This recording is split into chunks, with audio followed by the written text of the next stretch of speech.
नमस्कार विद्यार्थियों, आज हमारा प्रकरण है मल्टीमीडिया कि मल्टीमीडिया होता क्या है।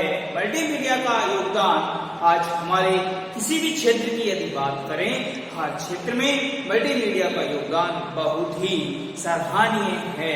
मल्टीमीडिया एक ऐसा फैक्टर है जो हर बात को कह सकता है और उसके माध्यम से हमारी कुछ जो सूचनाएं होती हैं वह एक स्थान से दूसरे स्थान पर आसानी से पहुंच जाती है, क्योंकि लोग आपस में जब आपसी बात कहने या एक दूसरे तक जब कोई भी सूचना पहुंचाते हैं, इसके लिए विभिन्न माध्यमों का उपयोग किया जाता है। उसके आधार पर ही हर प्रकार की सूचना एक स्थान से दूसरे स्थान पर और एक व्यक्ति से दूसरे व्यक्ति के पास आसानी से पहुंचती है। ये माध्यम हैं जो निम्नलिखित हो सकते हैं। पहला माध्यम है ध्वनि। देखिए कि ध्वनि जो है, इसके माध्यम से भी हम हमारी जो सूचनाएं हैं उन्हें हम एक स्थान से दूसरे स्थान पर आसानी से पहुंचा सकते हैं।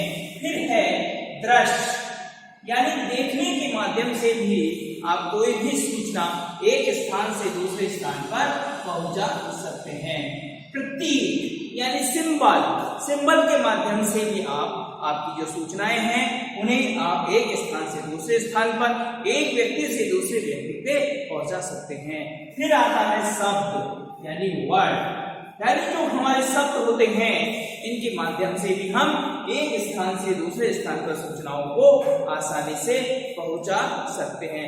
ये जो चीजें हैं ये इन सब के माध्यम से, इसके बाद है ATC, यानी हम सब देखना चाहते हैं कि मल्टीमीडिया जो है ध्वनि, ध्वनि का मतलब है साउंड, कि हम साउंड के माध्यम से भी हमारी जो बात है वह एक स्थान से दूसरे स्थान पर एक व्यक्ति से दूसरे व्यक्ति तक हम आसानी से पहुंचा सकते हैं। साउंड में है कि देखिए कि यहाँ पर कुछ चीजें ऐसी होती है जो हम रिकॉर्ड के माध्यम से रिकॉर्डिंग करके भी आपके पास पहुंचा सकते हैं।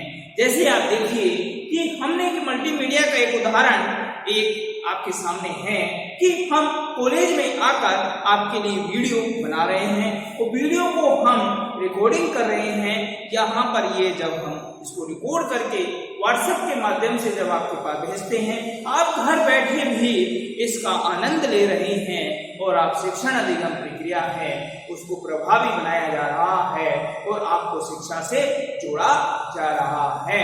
तो यहाँ पर मल्टीमीडिया जो है एक ध्वनि के रूप में भी कार्य कर रहा है और ध्वनि के माध्यम से भी हम सूचनाओं को एक स्थान से दूसरे स्थान पर आसानी से पहुंचा सकते हैं। फिर आता है दृश्य, यानी हम कई चीजें ऐसी होती है जिनको हम देखकर भी आसानी से सीख सकते हैं, क्योंकि आप देखिए कि देखने से भी कई चीजें ऐसी होती हैं जिनके बारे में हमें पता लग जाता है। कई बार शिक्षक जो होता है वह विद्यार्थी का ऑब्जर्व करता है और वह यह पता करने की कोशिश करता है कि जो बच्चा है वह कौन सा व्यवहार करता है और कौन सा व्यवहार नहीं करता है। वह कक्षा कक्ष के अंदर और कक्षा कक्ष के बाहर बच्चे का अवलोकन करने का कार्य करता है, यानी ऑब्जर्व करने का कार्य करता है। शिक्षक जो होता है छात्र को ऑब्जर्व करता है और जब ऑब्जर्व करता है तो वह यह पता करने का प्रयास करता है कि बच्चा कौन सा कार्य कर रहा है या कौन सा कार्य नहीं कर रहा है। यहाँ पर शिक्षक ने क्या किया, दृश्य यानी देखा। कई बार ऐसा होता है कि हर चीज हम घूमने जाते हैं, घूमने जाने के बाद वहां का जो प्राकृतिक सौंदर्य होता है उसको हम देखते हैं और हमारे पास जो कैमरा होता है, जो वीडियो होती है, उस कैद को, उस प्राकृतिक दृश्य को हम हमारे कैमरे में, हमारे मल्टीमीडिया जो मोबाइल है उसमें कैद करते हैं, फोटो खींचते हैं, वीडियो बनाते हैं। ये सब क्या है, एक मल्टीमीडिया का ही उदाहरण है। इसके बाद है प्रतीक यानी सिंबल। सिंबल के माध्यम से भी आप देखिए कि हर सूचनाएं एक स्थान से दूसरे स्थान को पहुंचाई जा सकती है। आप देखिए कि कहीं पर आप जाते हैं, कई ऐसी बिल्डिंगें हैं जिनके बारे में आपको पता नहीं होता है। बाहर यदि आप विद्यालय में जाएंगे तो बाहर लिखा होगा ये है विद्यालय। जैसे हमारे यहाँ आएंगे आपको लिखा होगा LES कॉलेज। यदि आप और जगह जाएंगे तो वहां पर उन कॉलेजों का, स्कूलों का नाम होगा, अस्पताल के बाहर अस्पताल का नाम होगा। यदि आप उदाहरण के तौर पर देखिए, यदि आप जयपुर जाते हैं, जयपुर में यदि आपको SMS हॉस्पिटल जाना होता है तो आपको मिलता नहीं है, वहां एक प्रतीक सिंबल बना होता है SMS हॉस्पिटल सवाई मानसिंह अस्पताल जयपुर। तो वहां पर प्रतीक चिन्ह के माध्यम से भी आपको पता लग जाता है कि यह चीज ये है, क्योंकि वो चीजें आपको एक व्यक्ति से दूसरे व्यक्ति के पास पहुंचाने में आसानी करती है। इसके बाद आता है शब्द यानी वर्ड। जो शब्द है, मैंने जो शब्द बोले, क्योंकि अक्षरों से ही शब्द बनते हैं, शब्दों से ही वाक्य बनते हैं, और यहाँ पर जो शब्द हैं वह माध्यम जो है अलग हो सकता है। हिंदी माध्यम भी हो सकता है, अंग्रेजी माध्यम भी हो सकता है। वहां की जो स्थानीय भाषा है, कौन सा व्यक्ति किस राज्य का रहने वाला है, उस राज्य की कौन सी भाषा है, वह कौन सी भाषा का प्रयोग करता है, वह जिस भाषा का प्रयोग करता है उस भाषा के माध्यम से हम हमारी बात को उस दूसरे व्यक्ति के सामने रख सकते हैं। तो ये हुआ हमारा मल्टीमीडिया। इसके माध्यम से हम हर प्रकार की सूचना एक व्यक्ति से दूसरे व्यक्ति के पास आसानी से पहुंचा सकते हैं। इसके बाद है कि मल्टीमीडिया जो होती है, अपनी बात या सूचना उसको एक से अधिक है माध्यमों का भी यहाँ पर उपयोग कर सकते हैं और पहुंचा सकते हैं, क्योंकि कई ऐसी चीजें होती हैं जिनके माध्यम से हम हमारी सूचनाओं को एक स्थान से दूसरे स्थान पर आसानी से पहुंचा सकते हैं।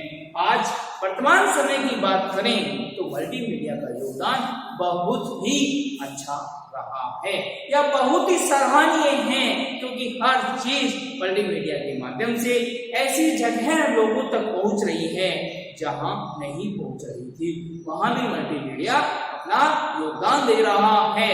वर्तमान समय में देखिए कि पेपरलेस जमाना है। पहले लोग अखबार के लिए तरसते थे, आज मोबाइल जैसे चलाया, अखबार, दैनिक भास्कर, राजस्थान पत्रिका, पंजाब केसरी, आप जो चाहो वैसा अखबार आप अपने मोबाइल में सर्च कर सकते हैं, ई पेपर देख सकते हैं, और जितने भी अपडेट होते हैं, लेटेस्ट अपडेट कि आज हमारे देश के प्रधानमंत्री ने कहां पर लोकार्पण किया, कहां पर कौन सा शिलान्यास किया, प्रधानमंत्री कौन से दौरे पे जा रहे हैं, प्रधानमंत्री अब हमारे राज्य के लिए क्या सूचना देंगे, ये सब सूचनाएं या सहायता देंगे। वर्तमान समय में जो कोरोना महामारी चल रही है, इसका सुझाव, इसके बचाव, इसका वैक्सीन कब आने वाला है, ये सब सूचनाएं खेल से संबंधित और राजनीति से संबंधित, आर्थिक जो स्थिति है उससे संबंधित जो सूचनाएं होती है वह हमें मल्टीमीडिया के माध्यम से मिलती है। शेयर बाजार की जानकारी के शेयर में कितनी गिरावट आई है, कितनी बढ़ोतरी आई है, यह भी हमें यहाँ पर मल्टीमीडिया के माध्यम से मिलती है। वैवाहिक संबंध की स्थिति, इसकी भी जानकारी हमें इसके माध्यम से मिलती है, मल्टीमीडिया के माध्यम से मिलती है। मल्टीमीडिया जो है हर क्षेत्र में बहुत ही उपयोगी होता है। मल्टीमीडिया के माध्यम से एक विद्यार्थी जो अपने घर बैठे भी अपना शिक्षण कार्य प्रभावित कर रहा है। आज देखिए कि जितने भी जो संस्थान हैं, शैक्षणिक संस्थान हैं, वह एक मल्टीमीडिया का उपयोग करते हुए बच्चों के लिए, बच्चों का भविष्य खराब नहीं हो, इसके लिए भी मल्टीमीडिया का उपयोग करते हुए बच्चों को शिक्षण कार्य करवा रहे हैं। यह एक बच्चों के लिए बहुत ही जरूरी है। इसके साथ साथ दूसरे शब्दों में हम कह सकते हैं कि शब्द, ध्वनि, ग्राफिक्स, एनिमेशन, शब्द, ध्वनि, ग्राफिक्स और एनिमेशन जो है मल्टीमीडिया का ही एक उदाहरण है। इसके साथ ये एक साथ संपादित होते हैं और इसके माध्यम से हम हमारी बातों को एक स्थान से दूसरे स्थान पर आसानी से पहुंचा सकते हैं। एक मल्टीमीडिया आधारित जो कंप्यूटर होता है उसमें आवश्यक हार्डवेयर तथा सॉफ्टवेयर होने चाहिए, जिसके माध्यम से इन सभी कार्यों को एक साथ करने में सक्षम बनाया जा सके। यदि हम कंप्यूटर पर काम करते हैं, कंप्यूटर पर काम करने के लिए आपने सुना होगा हार्डवेयर और सॉफ्टवेयर, इन दोनों का भी होना बहुत जरूरी होता है, क्योंकि आपके पास हार्ड एंड पार्ट्स है, कंप्यूटर के सभी पार्ट्स है, सीपीयू है, मॉनिटर है, माउस है, कीबोर्ड है, साथ ही साथ उसकी जो रैम रोम जो भी है, हार्ड डिस्क है, ये सब चीजें आपके पास होनी चाहिए। इसके माध्यम से भी सॉफ्टवेयर कि जिसमें भी आप करना चाहते हैं, यदि आप MS वर्ड करना चाहते हैं, MS पावर पॉइंट करना चाहते हैं या कोई एप्लीकेशन डाउनलोड करना चाहते हैं, तो हर प्रकार का एप्लीकेशन या सॉफ्टवेयर आपके पास होना चाहिए, तभी आप हर प्रकार का कार्य आसानी से कर सकते हैं।